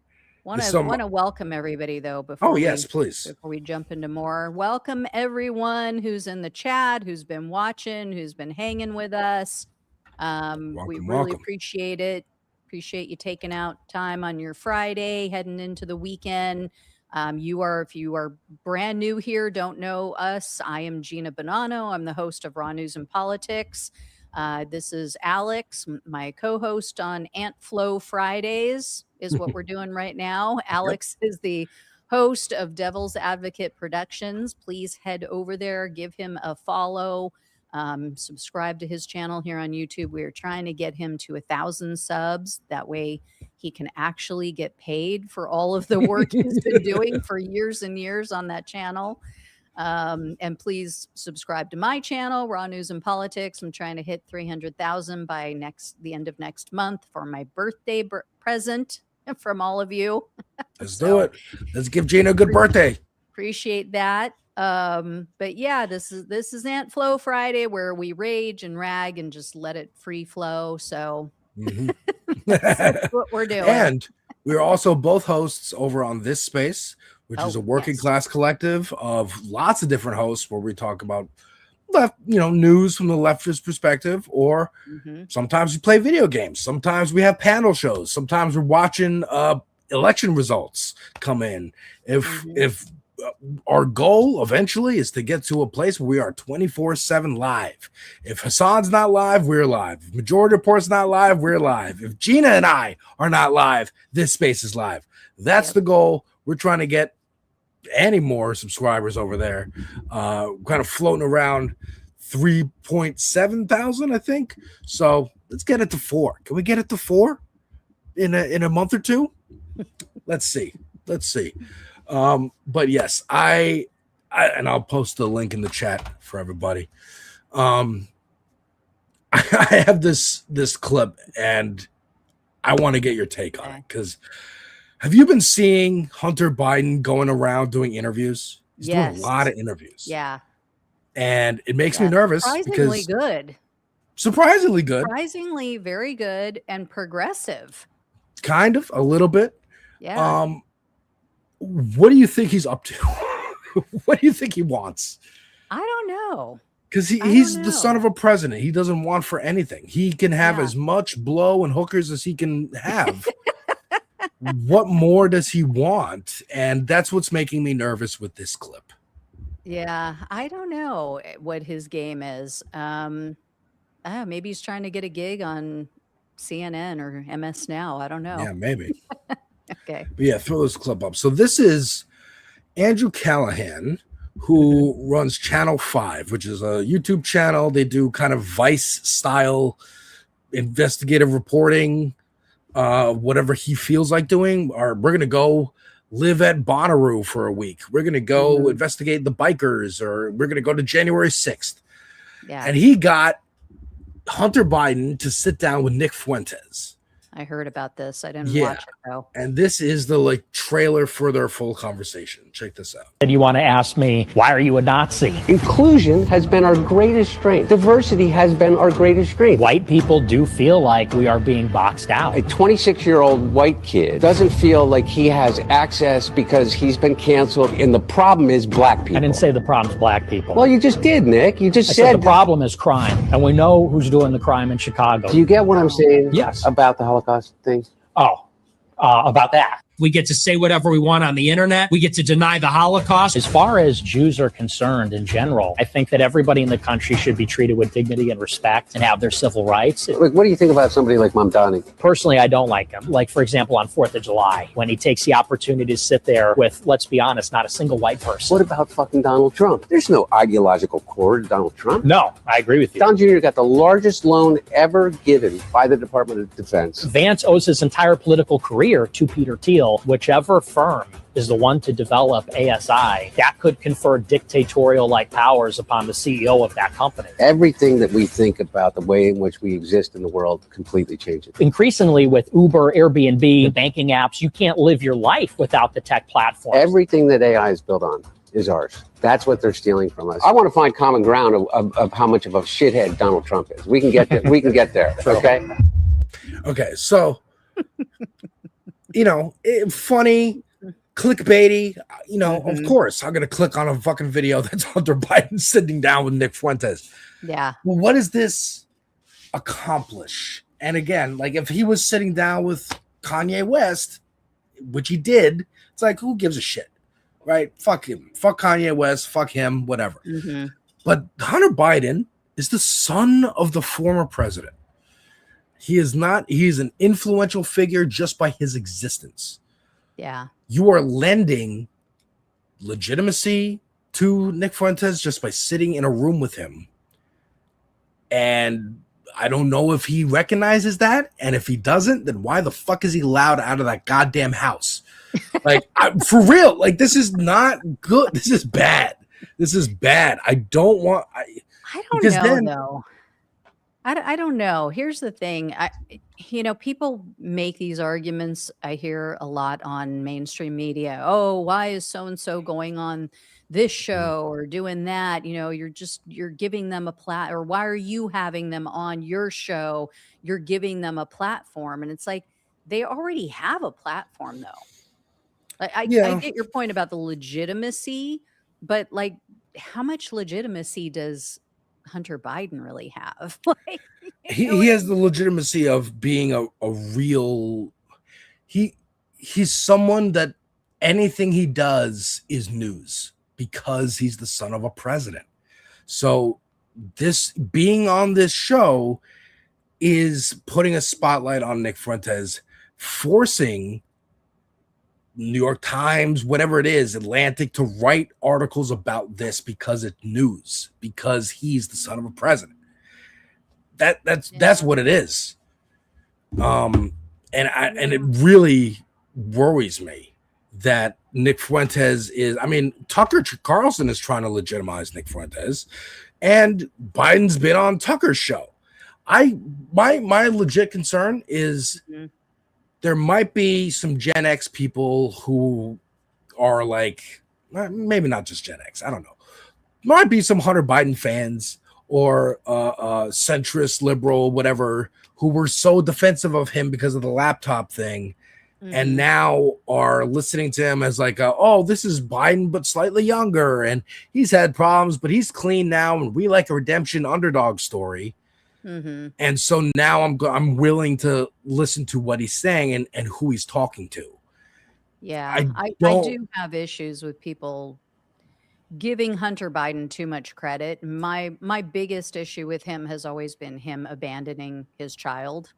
Yeah, I didn't know about that. I don't care about the drugs. I don't care about the sex. Yeah. Was he using his dad's name like a credit card and, getting deals that he wouldn't otherwise have gotten? Absolutely.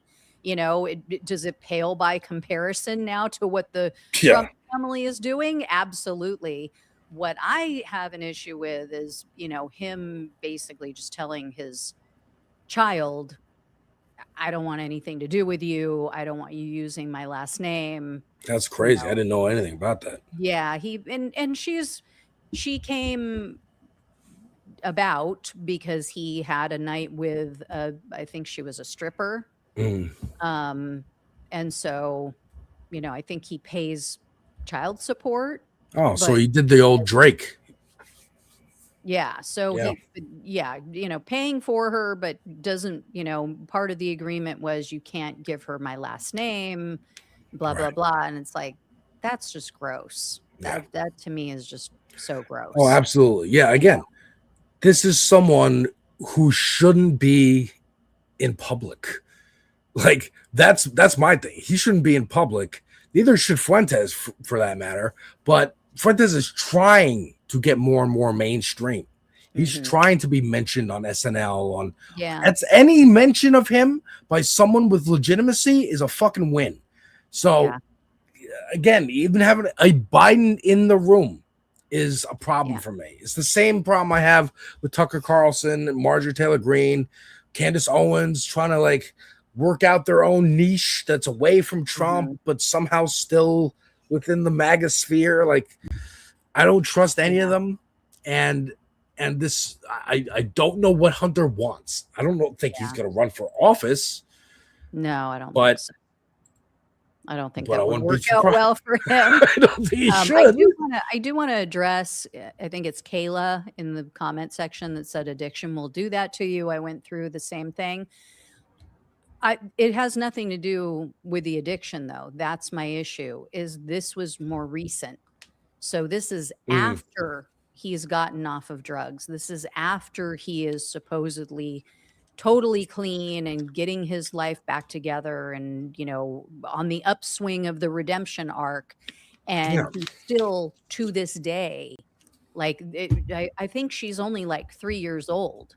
So it's not like, that's you know, crazy. oh, this was like a 10-year-old and this was while he was in the midst of his addiction and, you know, wasn't thinking clearly. Like, this is a more recent thing. No, you know what that is? That's Joe Biden, it's my understanding, Joe Biden does not acknowledge her. Like, he was talking about his grandchildren and specifically left her out, did not count her among his grandchildren. Wow, I That did not to me know. is gross. I don't care how a child came into being. That's disgusting. For You sure. were a part of that. You brought that child. It was your fault. Like, you helped to bring her into the world, and then you're just gonna like ignore her existence. Like, Gina, I had no idea about all this. That's huge information. I mean, this is also, you know, where does that come from? That comes from like the idea that you're a dynasty.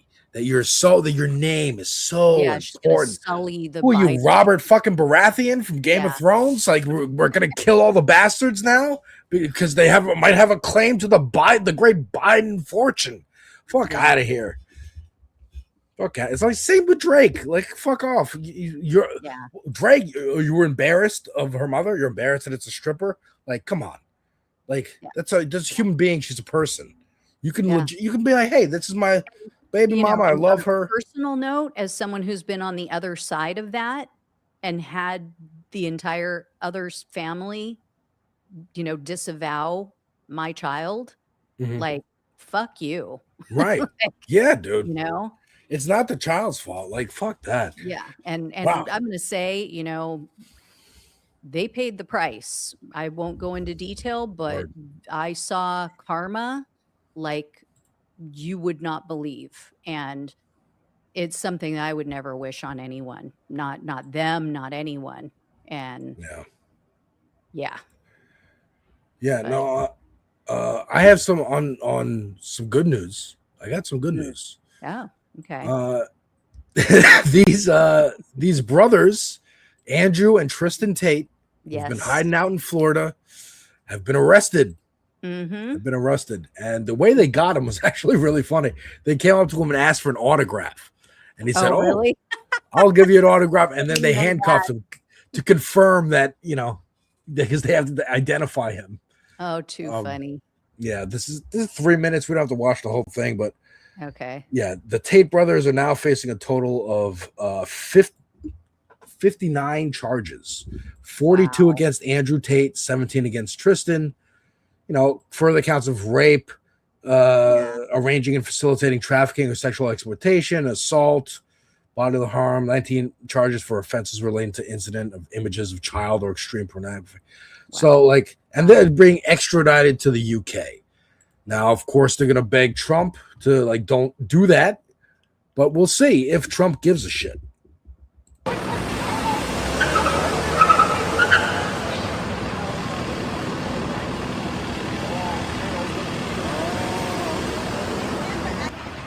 Mr. Tate, would you mind signing? Hey, Tate.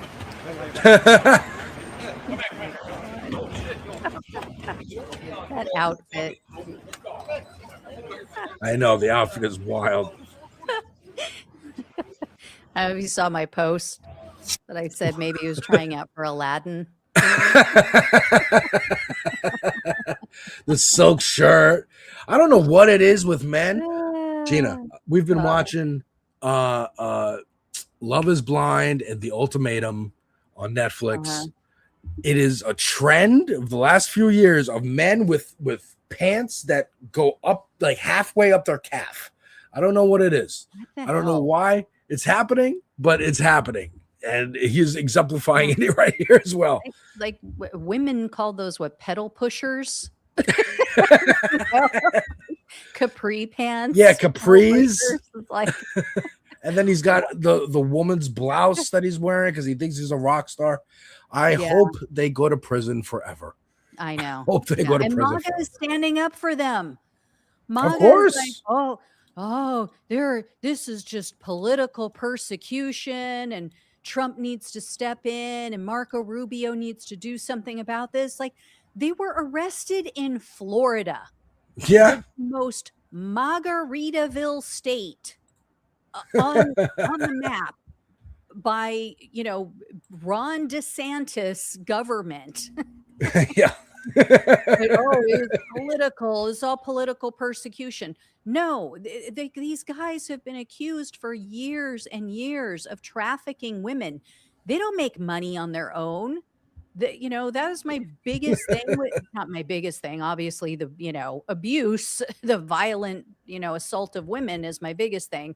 But Andrew Tate is out there. Oh, here's how you make money, guys.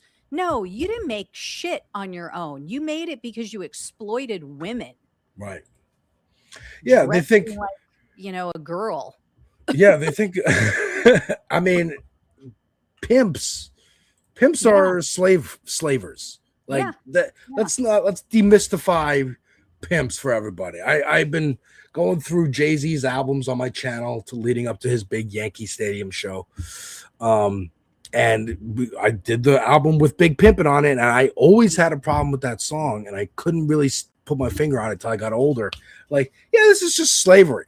After you see the movie Taken, you're like, oh, yeah, this is what real pimping is like. It's keeping people in shipping containers and keeping them on drugs so they can't leave. It's terrifying. It's a horror movie. Like, this is not a fun, cool thing. And I think that's, again, it's like a Gen X kind of even millennial trying to hold on to it. It's like, no, it's cool to have a bunch of women, right? Diddy was awesome. We love Diddy parties. And no, actually, he was super fucked up. That was not cool at all to do. Yeah.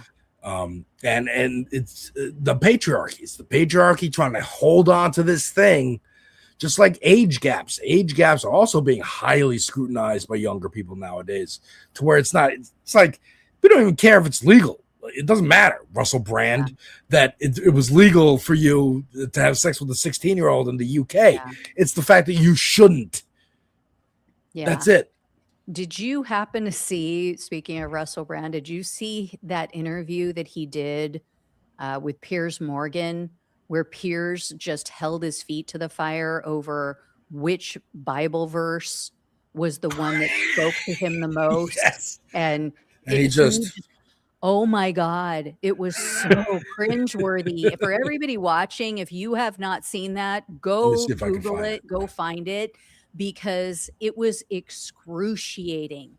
Like, he sat there for the longest time flipping through the Bible, pretending that, oh, here it is. Oh, here, this is the verse. And then he would go silent. And Piers Morgan, I give him credit for just sitting there and allowing the silence I found on TV, because it was, oh my God. Here, throw it up. I found it. So uncomfortable. My God. I found it. Throw it up. Oh, you found it? Oh, cool. Yeah. Okay, here it is. Yeah, check it out, folks. This is hilarious. So this is, again, after 20, 30 minutes of an interview already. Yeah. Where he is not budging, and clearly both of them are trying to like outlast the other. Check it out. Can I go back to asking you a question about your Bible? Yes, if you want to. Thank you. Was that the one you took into court? You're the very one. Okay. What was your thinking of taking it into court, and what you were seeing, looking at some passages? What were the relevant passages for you? All right. Thank you for asking me. Thank you. That didn't hurt, did it? A little bit. It was this from Isaiah. You're right. Bear did say, be chilled. Sometimes I lose the chill, man. It's pretty.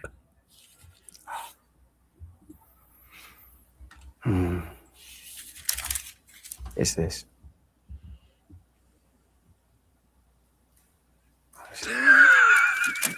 I don't like that, do they, in the old gallery? But remember, you just said it's a hired spot.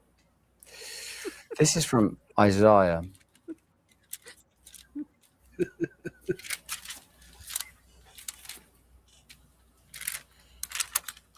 Excuse me. Oh my God. He's trying to like run out the clock. Man, I showed this to someone and they thought it was a bit. They thought it was like a skit that he did. I'm like, "Oh, it's real.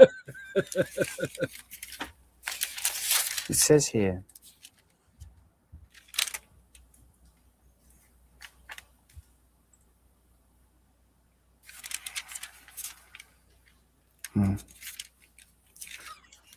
The verse that I was looking at that day was not this. I can't actually find the verse that I had that day, but this is good enough. This is from Isaiah 12. Oh my God. So cringe. Oh my God. He's so obviously full of shit. Yeah. God. Just trying to use the Christian, I'm born again, so that he can get Yeah. sympathy from the Christians, so that when he goes to trial, there's supporters there for him, and maybe he doesn't get as much time. That's all. Yeah. Yeah. Totally ruined that movie for me. Between him and Diddy, ruined Get Him to the Greek. One of the funniest freaking movies ever. And 2 out of the 3 main characters. Was Diddy in that movie? Yeah. He was, my he was God. the boss. Oh, I Yeah, totally he was forgot Jonah about Hill's that. boss. Wow. Yeah, remember? He's the one who took them to Vegas. Oh, And then yeah. the furry wall. It was Jonah Hill trying to get him, right? It was Jonah Hill and Russell Brand. Jonah Hill was trying to get Russell Brand's character To the on Greek theater, yeah. to, what was it, like Good Morning America or something? He was Yeah, trying to keep him sober to get him on the show. And oh my God. Yeah. That's wild. 2 of them in the same movie. Yeah. Who was it produced by? Weinstein? Brett Ratner? Oh, yeah. Bill Cosby directed. Yeah, produced by Cosby. Oh God. Yeah. So gross. folks, follow me over on Devil's Advocate Productions, where I talk about movies, music, TV, and video games. Follow me and Gina on this space. I got some more clips for us. I will put this space in the chat. I will put my links in the chat. And it's on Flow Fridays. We're doing this every Friday from my time, 3 p.m. to 5 p.m. Her time, noon to 3 p.m. No, noon to 2, right? Yeah, noon to 2. And- So we're coming in for a landing for everybody watching. We're talking about the news of the week, bouncing the clips off each other, just chit-chatting it up. And yeah, that's what we're doing here, folks. So go and follow this space. This space is where we met. They got tons of different hosts, all talking about politics Monday through Thursdays live. We just launched the Space Station. That is the Thursday evening panel show that goes on, where we have all of our panelists, our hosts, choose to hop on together and chit chat about the week. I have 2 clips, and I will let you choose. One of them is Mamdani, also similarly to AOC, being questioned about like the socialist moniker, the communist moniker, and kind of deflecting in his beautiful Mamdani way. And a clip of Donald Trump being asked about LeBron James or Jordan as the greatest of all time. Oh God. Which one do you want to watch?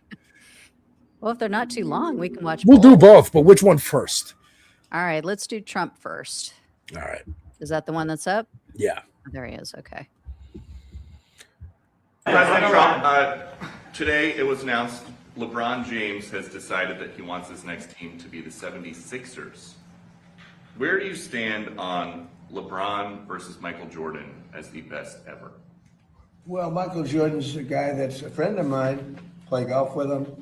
He's a really good guy. And I think LeBron is, maybe he's a racist. Maybe he doesn't like Trump. I don't know. I only like people that like me. So I would say Michael Jordan all the way. He's a racist. Okay. Jesus Christ. Hello, pot. No. Jesus. Oh my God. You know, it hurts me in my heart because for years and years, I love Space Jam. I love the movie Space Jam. I was at the perfect age for that movie to hit me. So for years and years, when people started talking about this LeBron James guy, I was like, no, there's one GOAT. It's Michael Jordan. Go fuck yourself. And now I find myself on the same side as this pedophile in chief. And I am furious. I am furious, and I have to switch allegiance to LeBron James. God damn it. God damn it. But what an answer. He might be racist. So yeah, as if that ever stopped Donald Trump from liking someone and supporting them before. The guy who literally had Nick Fuentes and Kanye West come and have dinner with him at Mar-a-Lago. Yeah. Remember what he said when he was asked about David Duke? Freaking David Duke, the former Grand Wizard of the KKK. And Donald Trump was like, oh, I don't really know much about him. And they're like, well, he was a Grand Wizard of the KKK. Well, I don't want to say I don't like him because I just don't know him, you know, and I can't really talk about the guy because I just don't really know him that well. And they're like, well, we're telling you he was part of the KKK. Right. Now what do you think of him? Well, I don't know. I just can't really say. I mean, he revealed it in that James. Clip. He's racist. Jesus. He revealed it in the clip. I only like people who like me. So he likes me, then I like him. I don't care if he's the Grand Wizard of the KKK or a basketball player. Whoever likes me, I like them. That's it. He's a simple guy. Yeah. Chuck L in chat shouts out Shaq and says Shaq knows Shaq Fu. And that's true. He does. I had that game for Super Nintendo. That's a good game. Shaq might be a better actor than MJ Stevie. I don't know. I'm looking at the chat conversation about who's a better actor. I don't know. Shaq was in the movie Steel. Maybe. Yeah, there was a movie called Steel. It was Superman related. It was in the 90s, and it was not good. It was not good at all. I don't know how I missed that one. Yeah, you might have remembered the one where he played a genie. Speaking of genies, oh yeah, there was that one. Remember that Kazam. one. Yeah. Too funny. But yeah, so now here's Donnie this next. Mom Donnie clip, Okay. which I think is a pretty great answer. I believe this is on. Oh, it's on Roland Martin Unfiltered, which I don't know where that is. I'm assuming YouTube. Oh, I think he does a show on Facebook each day. Oh, okay. If I'm not mistaken. So here we go. One-on-one with NYC Mayor Mamdani. Democrats have been branded as socialists for longer than I can remember. I remember President Obama being called a socialist almost every single day by Republicans across this country, and it didn't stop him from delivering not just on a first term, but a second term, and things that we still talk about to this day. And I do have to push a little bit on you, Roland, on the premise around blue and red and purple, because I believe what's at the heart of this agenda is the struggle of the working person. And as much as we believe ourselves in New York to be exceptional, we also know that working people aren't just struggling in New York City, they're struggling everywhere across the country.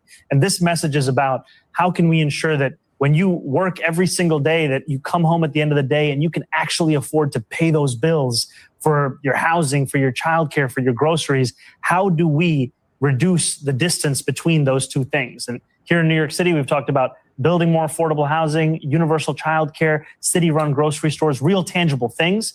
I think that these have the potential to connect with any working person that's struggling anywhere. And I think for those who are concerned about what is this party, my answer would be that, you know, what is the Democratic Party if not its voters? And what we've seen from its voters is that people are hungry for a vision of the Democratic Party that has more to do with the New Deal than with the raw deal that so many Americans have been forced to accept over these last few years. Love it. Yeah. Love it. I mean, I think that is why, bring it back full circle. Look how good I am as a co-host to what we were talking about at the beginning of the show, which is these folks in red states who are seeing the data centers go up. And even just on a pure visual level, most people are not paying attention to politics. What little they do here is everyone in New York's having a great time. Yeah. Knicks are winning. Mom Donnie's fixing potholes, getting people out to the pools, making things easier for small businesses. The ice cream. Have you heard about this? Where he's implementing 50 new deregulatory policies that make it easier for small businesses to operate. The ice cream one is that restaurants apparently need to get a separate license if you're serving hot food and cold food. Really? Yes. So he's going, we're just going to eliminate that. Like, you're already serving food. If you have a license to serve food, you can serve it hot or cold.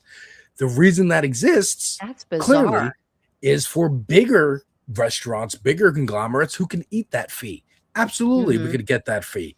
And now we're the competition. We're out competing the small business who can't afford that license because we can serve you a hot sandwich and a cold ice cream. And the place across the street can only serve you the hot sandwich. So now, it's one example. It's the little things that he's doing that are just adding up. Inconveniences, and now it's just going to make life a lot smoother. And this is the kind of thing. First of all, cutting red tape is a thing Republicans been talking about forever. And the Democrats. Deregulate. The whole, what's abundance. The push? Abundance. The whole abundance thing. Yeah. So they should. Matter of fact. This. Yeah. They should absolutely be loving this. Ezra Klein cited Texas when he wrote that book, Abundance, and you pointed out Texas is using that deregulatory environment to build data centers and to commandeer people's houses. Yeah. Just I'm sorry, totally go ahead. screw people. Yeah. So this is how you use the deregulation for good. This is how you make, again, he's setting the example here. Where any politician running this cycle in the midterms or anywhere in the future can point and say, I want to do what he's doing for New York. I want to do it here in Toledo. I want to do it here in Cleveland. I want to do it here in whatever the fuck town or county they're running in. And I think that's a great service that he's doing, just as mayor, someone who lives in New York, I'm happy with it, but also for around the country, because the more of these kind of candidates that get in, the more that they can do and show that this works, the more it shifts, not just the Overton window of what's allowed to be talked about or not, but it shifts people like Meghan McCain who are going, we have to make sure people can afford houses. Yeah. Can you believe that coming out of the mouth of a Republican and not just going, it's the free market. If you can't afford it, that's your own moral failing. Yeah, I was worried, when he got, I was happy and excited when he got elected, but I was like, okay, he's got a lot resting on his shoulders because everybody's going to be watching this. And if he screws up, this is just going to be the new party line across across both parties. See, we try. Oh, see how they screw up. They can't make it happen. This is a disaster. And he has proven everyone wrong. And one thing I want to point out, I don't know if you saw this, but More Perfect Union did a really great segment about how we already have government-run grocery stores in our country. We've had them for years. I didn't even know about this until I watched this segment. So I encourage everybody to go seek this out on their channel. Should we grab it? Should we see if we can pull it up? Yeah, it's really long. But okay. All right. super long, but they're for the military. Oh. Yeah, the military has their own government-run grocery stores. That's not surprising. if you are a military member or you're a family member or you're a spouse, you can go shopping at these grocery stores and the prices are way, way lower. And it's run by our government. So everybody who's like, oh my God, scary. We're going to have the government running our grocery stores. This is going to be a disaster. They've been doing it for years. It's like Yeah, that's a really good point, because the military gets all the stuff that Democratic Socialists are advocating everybody else gets. Yeah. They get the socialized health care. They get free health care. They get fucking education. They can go to school, get a degree. They can get trade school if they want, and get be an electrician in the military, and then you go out and be an electrician. What the military gets, everyone should get. Yeah. That's a good way to pitch it to people, I think. Maybe. Yeah. And you don't have to worry about some madman in the White House starting a war that we don't need. Yeah. That's illegal. And as Dennis Karup says here in chat, the U.S. military is the world's biggest social program. Yeah. They just ask that you put your life on the line to access it. And I say, you shouldn't have to do that. Bold statement. You shouldn't have to do that for your basic needs. Yeah. Agreed. Well, we're going to be wrapping it up now, guys. If you have any quick questions, drop them in the comment section. Once again, I am Gina Bonanno, host of Raw News and Politics. This is Alex, host of Devil's Advocate Productions. Please go head over to his channel, give him a follow, trying to get him to 1,000 subs, because he has been working hard for free for many, many years. In just the course of this show, we have gotten from 885, which is where I started, to 901. Wow, We're at 900. So close, you guys. Go give him a follow. Please. And then and I am trying to get to 300,000 by the end of next month for my birthday. So please give me a follow here at Raw News and Politics. Absolutely. But check out some of the videos I got up. Single from The Paradox, one of my favorite bands, came out yesterday. I listened to Charlie XCX for the first time today, her brand new album. Listen to that. On Tuesday, I had an interview with Socialist Adri. Socialist Adri is she's on Twitter. She clips Hassan's streams. So she lives in Canada and has the social programs in Canada to exist as a student and single mother and have enough time to watch all 8 hours of Hassan streaming and clip it for Twitter for no money. Wow. She's doing it for the love of the game. Now she's getting paid from Twitter now because she's gotten a certain amount of followers, and you get paid per post, I guess. I don't know how that works either.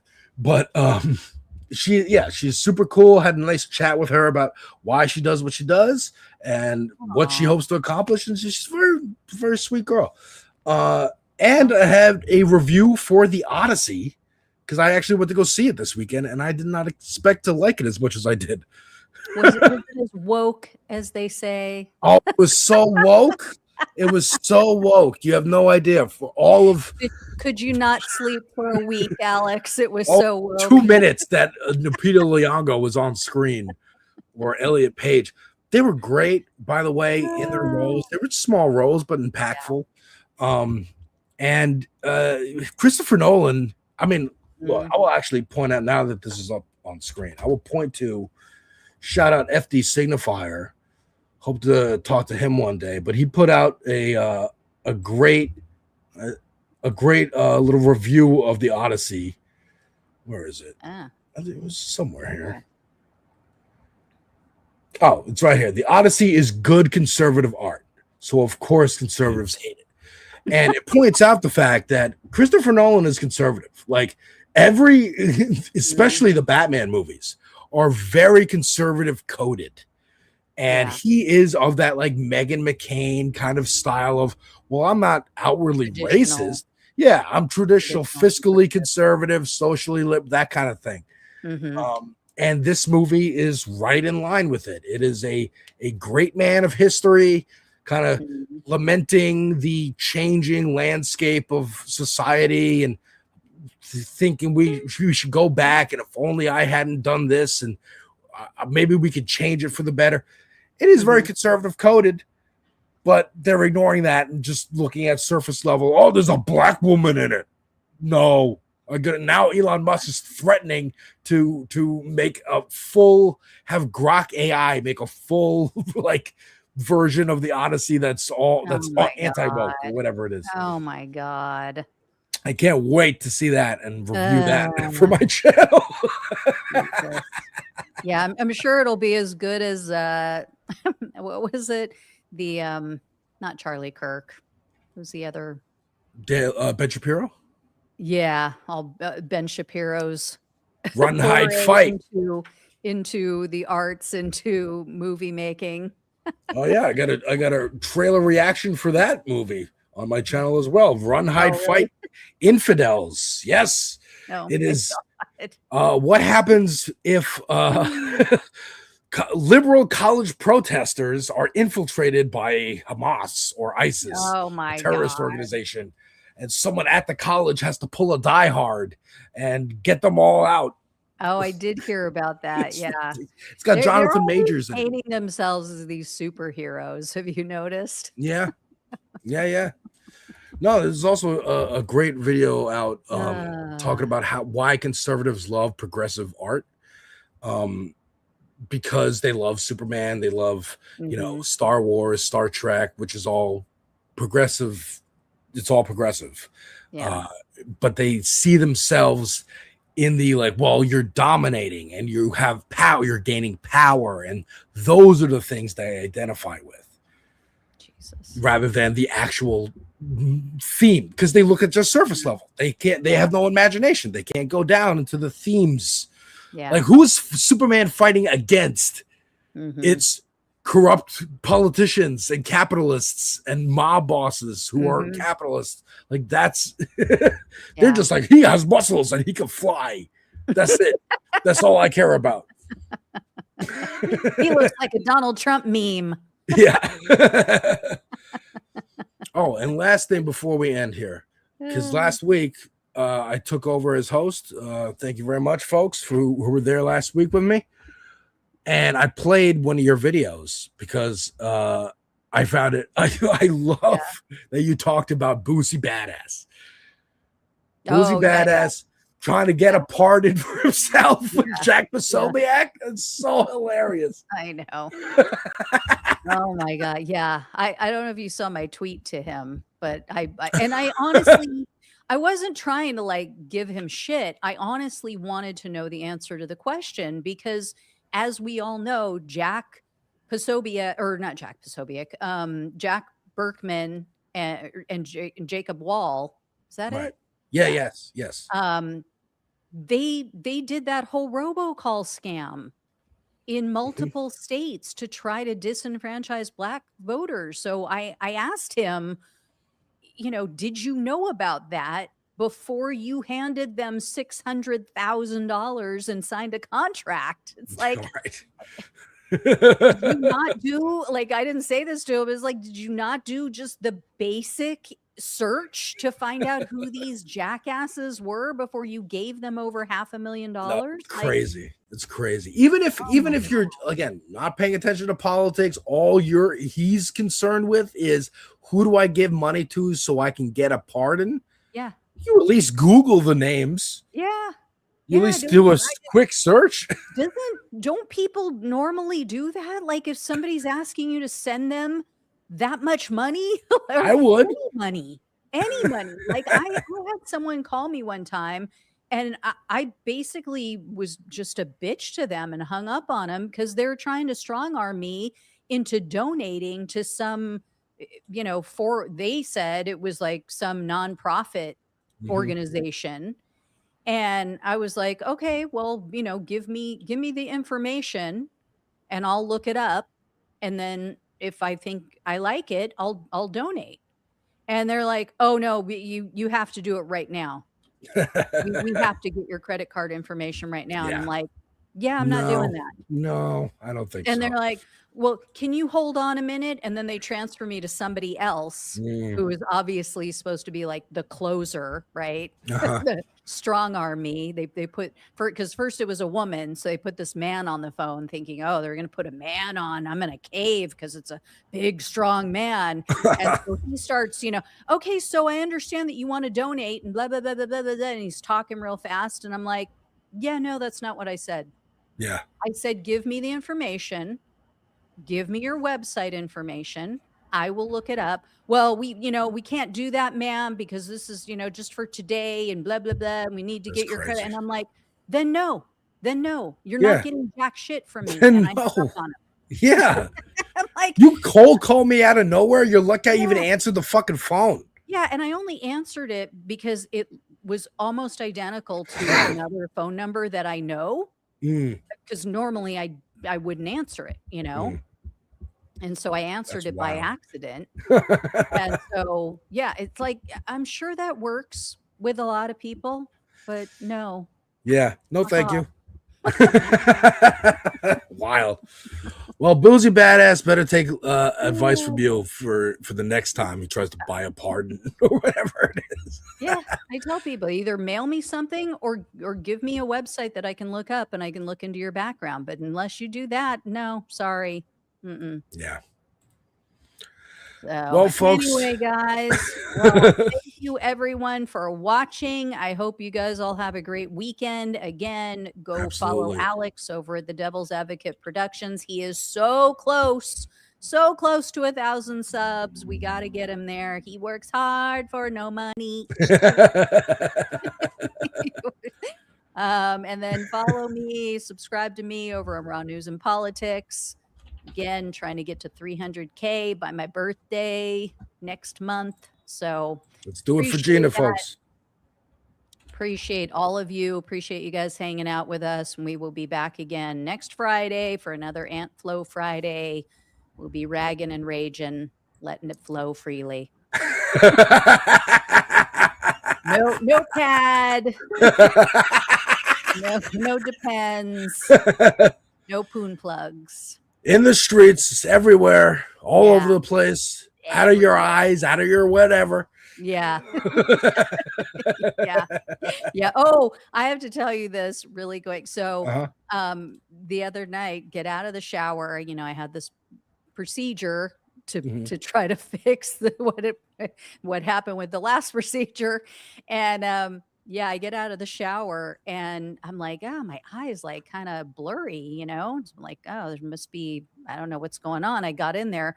I go look in the mirror and there's blood pooling up in my eye. No. And I was like, oh, so this is like the whole Megyn Kelly thing. She's got blood coming out of her eyes, blood coming out of her wherever. She just had a procedure done. That's why. Oh, God. Yeah, that's what we didn't know. Folks, tune in next week. We'll be here. And all through the week, check out Raw News and Politics. She's on top of it, folks. You know. Thank you. Yeah. And I will be wearing my shades probably for the next week because I tried putting on makeup yesterday and against the doctor's best wishes and didn't go so well. No, we're the Shades crew. We're the Shades crew. I think I made things, more puffy. No, it's all good. It's already perfect because I already wear shades. So now we just match. Yep. And I love the cat's eyes shape. It's very cool. Well, you know what? It goes with the gift that I sent you. Shady's back. Oh yeah. Back, and I said, "Yeah, Sue's back. Back home. Shady's back for real." Tell a friend. All right. Take care, folks. All right. Thank you, everybody.